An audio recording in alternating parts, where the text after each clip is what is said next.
Welcome to Swurl Radio. We have an amazing artist guest with us today. I'm so excited for you guys to meet Princella. But first, I want to introduce myself. I'm Ayka, militant mentor for artists and designers. Terence, an executive coach and founder of Proactivity. And I'm Tealeda, a UX manager and founder of Savvy Bison Career Consultancy. Hi, I'm Princella, and I'm a visual artist and illustrator and storyteller. Amazing. Princella, could you tell us a little bit about your art and you know what? Because I'm a huge fan, as you know. And Me too. I would love to hear the story behind your work and what it means. Right, so most of my work is inspired by my faith or my culture. I'm African. I'm actually born and raised in Ghana, but then I moved out of Ghana at 17 to Russia, and then I moved to the UK. So there's a Russia. whole mixture of cultures in there, but that is usually where I draw my inspiration from.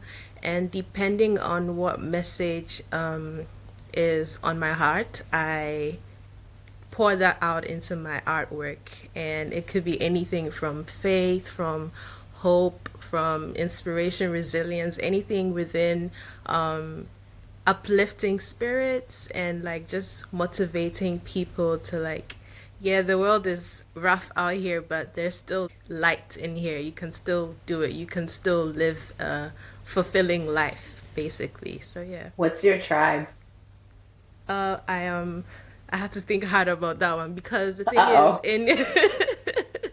in Ghana, there's so many different tribes, right? But then you usually go by the tribe of your dad. My dad is Northerner. The tribe is Brifo. It's a very, very minor ethnic group in Ghana because, Okay. you have the major ones, which are the Ashantis. They speak Tree. That's Yeah. what you might have heard about. But yeah. But my mom is an Ewe. She's from the Volta region. So I'm a mix of both. Nice. So, in your bio, you talk about the history of patterns and what that means in your culture. Can you talk a little bit more about that? Because I think in the States, especially, we do not know where anything comes from, and we don't Right. learn about that. Yeah, in the Ghanaian culture, like I said earlier, there's different ethnic groups, but then in majority of the ethnic groups, like there's always some form of meaning attached to everything. Design, language, food, everything has meaning. And in the Akan tribe, that is where most of the designs that you see on the kente and all the fabric prints that you see come out of West Africa, that is the origin of, that's the tribe that came up with these designs, the kente cloth and all the Edinkra symbols. Edinkra is like it means like a message in tree, like the translation of that. But basically what it means is like every cloth carries a message, and you don't just wear any cloth just because for the fun of it. Like every fabric, every pattern in the fabric has its own message, and you wear it based on the function you're wearing it to. So it could be like for an outdooring, it could be a funeral, it could be a wedding. There's a specific fabric or pattern that has a message that you wear it. You would design an outfit with the fabric and the messaging on to attend to. So yeah, there's also even meanings tied to something as simple as colors, like red and black is something that is associated with funeral colors. So, and then white is like purity and peace. So like growing up with all these symbolisms and meaning around it really influenced my art and like gave me a framework sort of to reference from when like moving forward with my art. You mentioned Adinkra. My favorite symbol is Sankofa, and there's two, Oh, right? There's one with the yeah, heart, and then there's one with yeah, the duck facing backwards. But yeah, if I was going to get a tattoo, it would be the heart one, the Sankofa. Like it's not taboo to return and like to yeah, get it or yeah, learn, yeah. relearn old things. Exactly, yeah. That going back in history is something that is very much encouraged in our culture, like not forgetting your roots and always like Hmm. we we always like to pull from like what has happened in the past and see how that can affect like the future and lessons and things like that. So I love that. I wanted to ask you a little bit more because I know you did a whole beautiful series about hair and about loving your hair. So right. can you tell us a little bit about that and where that came from? Okay, so growing up, sadly, I grew up with no hair. Let me explain. Our our government doesn't allow girls to be in school with like their natural hair, with their own hairstyles. Everyone gets a buzz cut, and that's it. Up to like 17, everyone is like in a buzz cut. But I think that has its origin in colonialism and slave trade, slavery, and all of that because they wouldn't allow us time to manage our hair. But then, unfortunately, that has carried into like post independence and freedom, and it's still a mentality and mindset that is in the education system. And so, when you find that when girls are finally of that age where they're taking care of themselves, like they have all this hair growing up from their scalp and they don't know what to do with it. And also at the same time you find that people are like, wow, now I have all this freedom, what do I do with my hair? So they want to try all these different things. And unfortunately or fortunately, most ladies, most girls tend to lean towards like wearing wigs and wearing more hairstyles that align with the European standard. Not that it's a bad thing, but it kind of erases a bit of our identity. And so this series was just to kind of like sankofa, like to call people back to their roots and then appreciate them and like just love them more because sometimes it's you're kind of teased if you or seen as backward if you're actually embracing your roots, but that shouldn't be the case. Like we should own it. So yeah, that's what inspired it. Going back to the level of meaning and symbology that was just everywhere in your life growing up, do you think of that level of meaning in all of your work? Like, do the colors in your work represent specific meanings as well? I do attach a lot of meaning to my work, yes. And yes, with the colors as well, because you may find that most of my artwork is leaning towards warm tones like browns and oranges and yellows and reds. That has some kind of link towards, it's kind of linked to the location, like the various places in Ghana. So Ghana is like a tropical savanna. So there's trees and there's grasses and all, but like there's also places that are dry and have like red earth and like natural brownish hues and tones in the area. And I think I draw from that because, like I said, my dad is from the northern part of Ghana, and most of the imagery, most of the scenery there is of like grasslands and like brown earth clay items. And then if you come down south, there's like the brown sandy beaches and probably green imagery over there, scenery over there. And it comes naturally. I don't intentionally try to pull from there, but I find it in my work and I just embrace it. I've tried so many times to use other colors like blue, like purple, but it just doesn't work for me and I keep going back. So, yeah. That kind of goes to my next question. Can you talk us through your creative process, just from when you first start a concept to when you finish it? Right. So it could start from anything. It could be an inspiration from a book I read or from something that I've been reflecting on.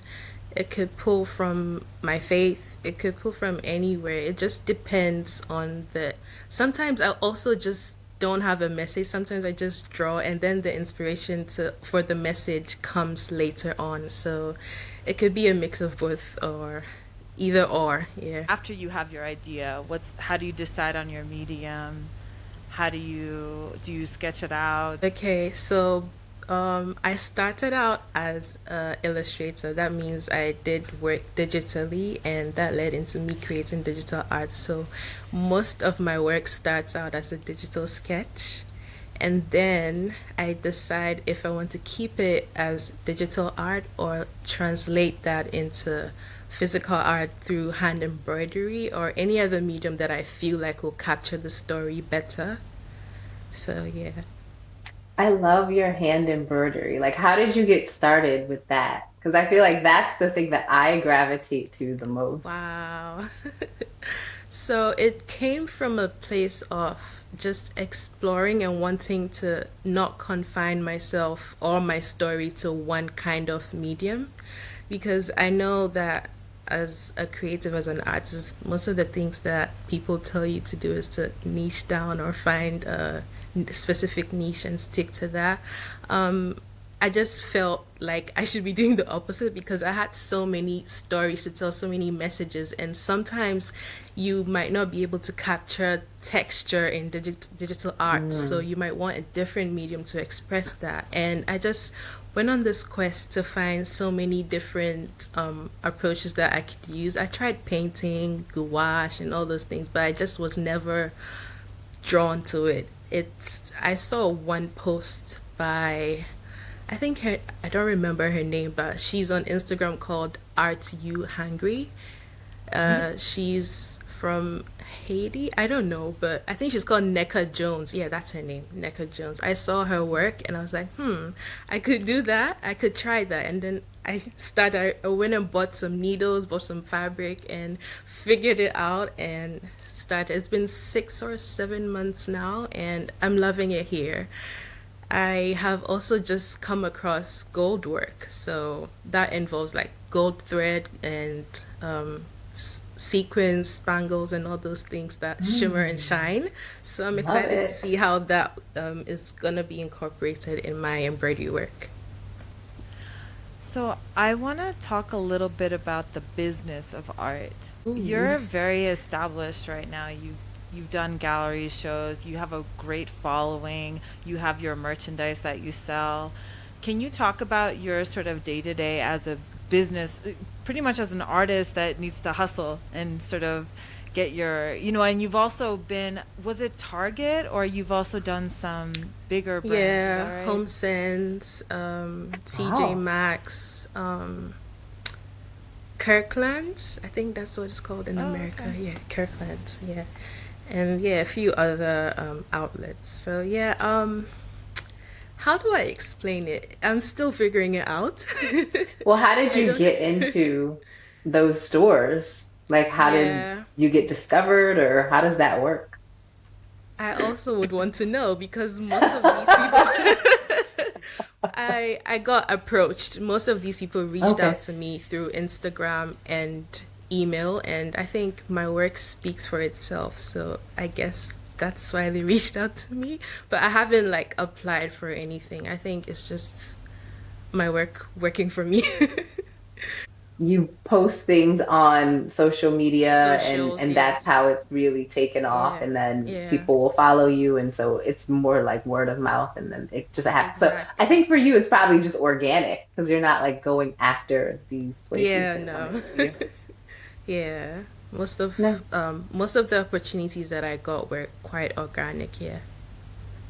I think that it's not just about you posting on Instagram. I think that there's something about your story that really touches people. And I know just looking at your comments, like people are touched. They feel light and happy when they look at your work. Can you talk about that and the impact that's had? Yeah, it's always very inspiring and motivating when I get such comments because as an artist, sometimes you can doubt yourself. You can feel like maybe your work isn't good enough and things around that nature. But then having people, a community that supports you, not just follow, like, but like actually engage with your work is really reassuring. And I've really been blessed to have such a community, a group of people that are always like interacting with my art and engaging and liking, and not just that, but like my message actually gets to enter their heart and they're touched by it, that is like the highlight. That's the happiest thing that an artist, well, for me, that's the best thing I could ever wish for. So I'm really looking forward to expanding that community. I'm looking forward to actually moving my art from just being on people's phones to like an actual full-blown experience. I don't know how that's going to play out, but yeah, my dream is to someday have a space where people can come and physically interact with my work. Can we love talk that. a little bit? I want to hear more. Like, how are they going to interact? I want to hear it all.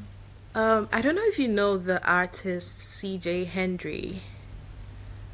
She does this like, oh, you should check her out.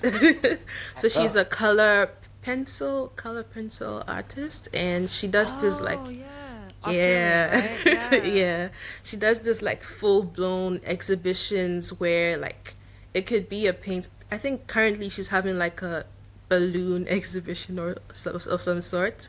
The original artwork is her pencil sketching, pencil coloring of like different balloons that have been distorted and folded into different things. But then she's been able to translate that beyond the canvas into like a whole immersive experience where there's like a giant sculpture of balloons where people can come in with their kids and like climb the balloons and jump around. But then there's also like editions of art prints that are for sale, and then there's also like merch, like people can buy a scarf, people can buy socks that is like branded and tied into the whole theme of the exhibition. It's things like that. I'm just trying to see how I could use that kind of concept on my artwork. Like if I'm doing something around the theme of African heritage and hair, how could I also create an exhibition where people can come in and learn about hair or like appreciate their hair more? It could be a saloon themed exhibition where people come in and then like, I don't know, it's still in the concept phase thinking about it, but these are some of the things that I dream about when I keep making my art. Yeah, maybe I could come and look at your art and get retwisted at the same time. Yeah, There you go. that's a good idea. Let me write that down. Little braid salon in the back. Do lots. Yeah. I really love how much you infuse your heritage into your work, and knowing that you've moved from Ghana to Russia to the UK, right? Do you find that your work now carries some of the cultural norms from the place that you live? Oh, that's a good question. I feel like my art is still heavily inspired by my Ghanaian heritage. I don't feel like my roots ever left me when I was in the UK or in Russia, but I would say that I did in Russia. Strangely enough, I got to meet other people from other African countries, so it only made my connection to my African roots even stronger, and I got to learn from different people from different African cultures. And then in the UK, it's I'm still experiencing, well, I've been here for 2 years, but I would say that I think what has improved the most here is my faith and spirituality. So yes, I have picked a bit of culture from different countries, from these different countries that I've lived in. Yeah. Can we talk a little bit about the fact that you went to med school and how you kind of stepped into being an artist? Just like a tad, like a touch on that. Right, yeah. So I did med school. The reason I went to Russia is to study medicine, and I did medicine in Russia for 6 years in the cold. Yes. Wow. Yeah, I didn't know.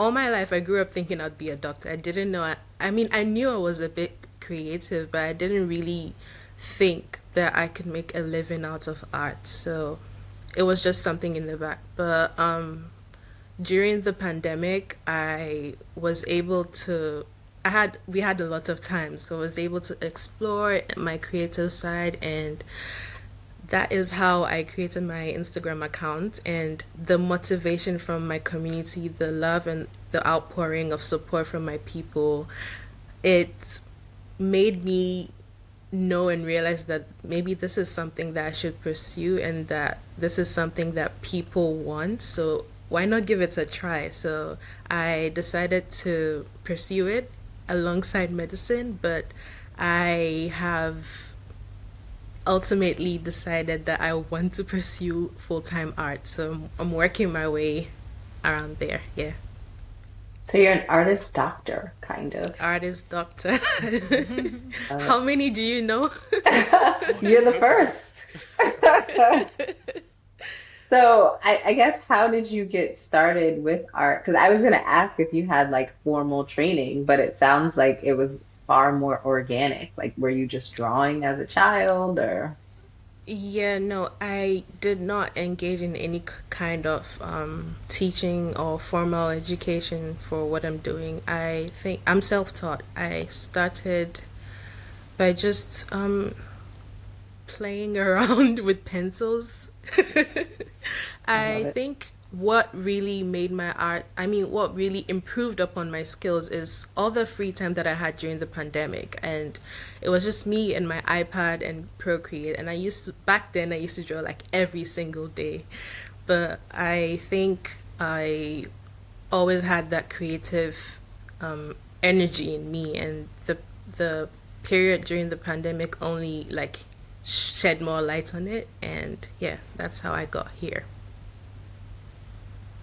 And then I'm just curious, as far as you said how I got here, right? And there's a lot of people that are trying to sort of build the consistency that you've built. Consistency. Because I think that, you've grown quite a big following, and it wasn't just because you posted 2 or 3 pictures, is because you were very much kind of consistently posting your work. Can you talk a little bit about that and see, like, is there, maybe somebody who's just getting started as an artist listening, like what would you recommend as far as your process was? Yeah, consistency definitely played its part, because you need you need a lot of practice, a ton of practice to even understand what your style is, to even know what your message is. You need to keep practicing. And I feel like it is something that takes time, and you have to be willing to sit with it. You have to be willing to go through the process. You can skip it. And the other thing I would say is like having to do like an inner work. Why are you creating? What are you creating for? Sure, you could do it for fun, but if you really want to make a living out of it, I feel like the important thing is your message.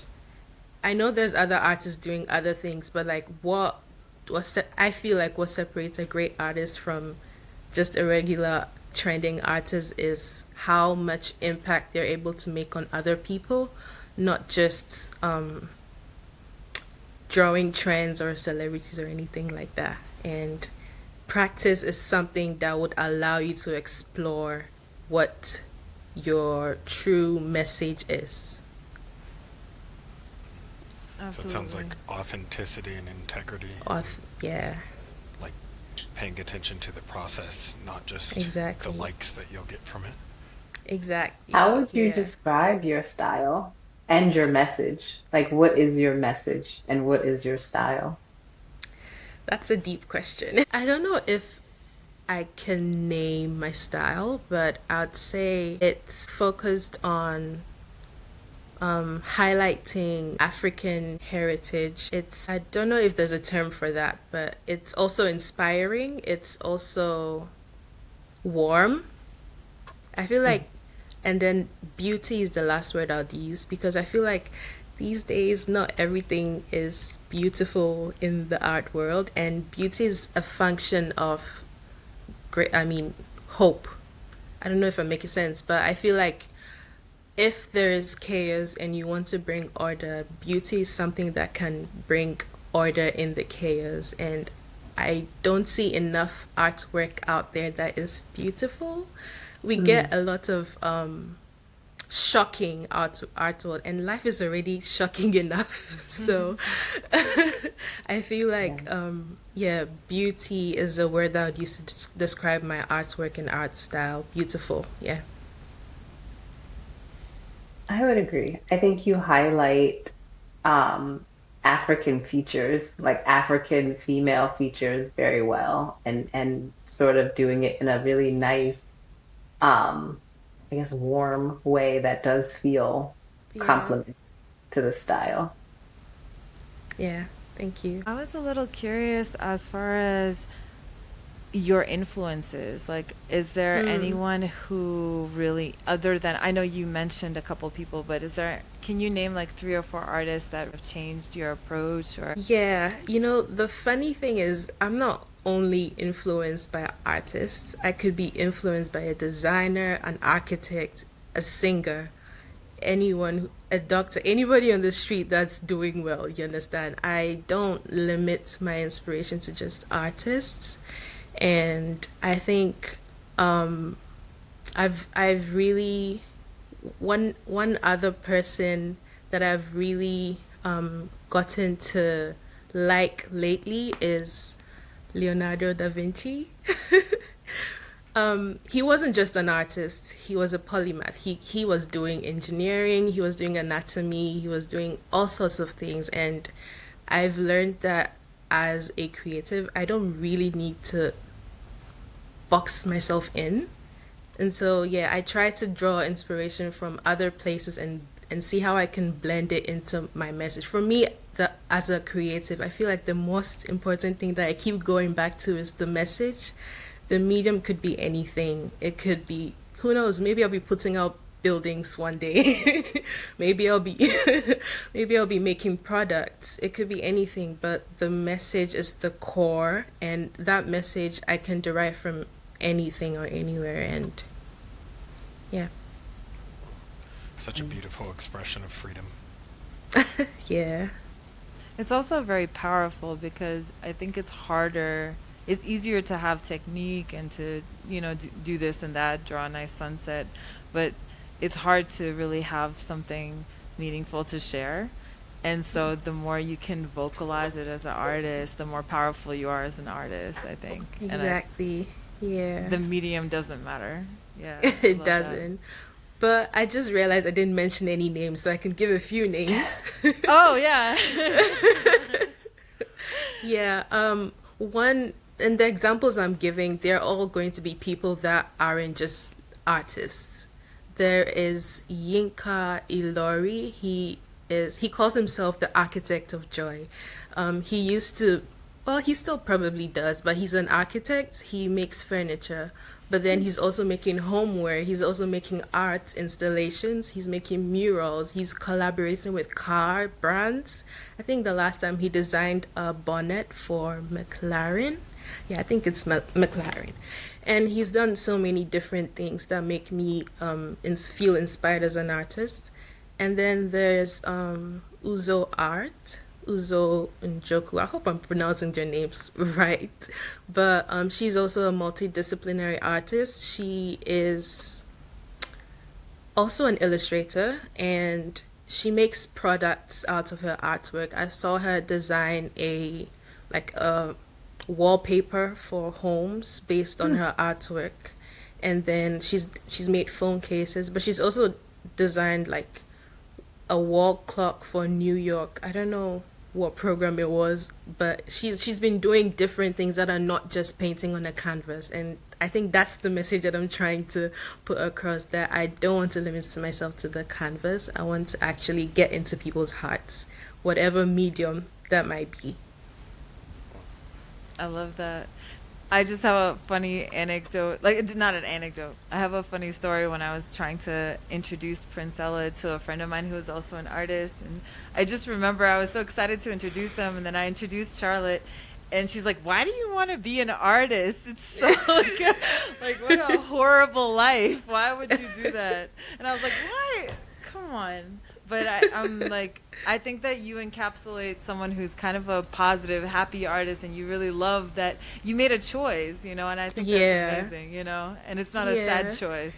It's not. It's actually not. Like I just keep coming back to art, so I might as well just follow it. Right. Right, absolutely. As far as the future of like where you want to go, can you talk a little bit about that? Ooh, that's a very deep question. I really, really want to get into events and exhibitions. That's where my mind is right now, like how to engage people physically and like how people can take a actual, whether physical product or emotional experience away from anything that I design or host or put together. But I want to be able to reach people directly, not just through like online and interacting through social media and things of that sort. So for the future, yeah, events, exhibitions, and but then I don't want to be, who knows, we'll see. Yeah, events and exhibitions. Okay, cool. As an artist and as, someone who's been through it and done the work, like what you'd want to share to somebody else. I